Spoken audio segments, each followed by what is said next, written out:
শুক্রবার দিন, জুমার দিন, এটি একটি পবিত্রতম দিন। এর অনেক ফজিলত রয়েছে।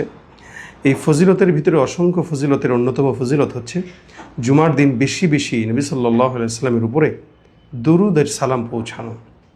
কারণ নবী সাল্লাল্লাহু আলাইহি ওয়াসাল্লাম বলেন, একদল ফেরেশতা নিযুক্ত থাকে যারা আমার কাছে দুরূদ পৌঁছে দেয়, আমার রওজায় নাম ঠিকানা সহ সকল কিছু নবী সাল্লাল্লাহু আলাইহি ওয়াসাল্লামের কাছে পেশ করা হয়।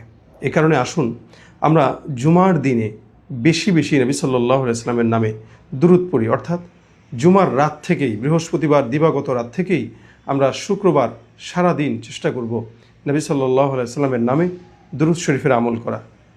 বিশেষ করে সাল্লাল্লাহু আলাইহি ওয়াসাল্লাম লম্বা দুরূদ যদি আমাদের পড়তে কষ্ট হয়, আমরা এতটুকু পড়লেও রাসূল সাল্লাল্লাহু আলাইহি ওয়াসাল্লামের কাছে আমাদের সওয়াব পৌঁছে যাবে।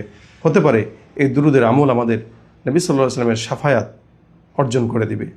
নবী সাল্লাল্লাহু আলাইহি ওয়াসাল্লাম বলেন, কিয়ামতের ময়দানে আমার কাছে সবচেয়ে বেশি নিকটে ওই ব্যক্তি থাকবে যে যত বেশি আমার উপরে দুরূদের সওয়াব প্রেরণ করবে।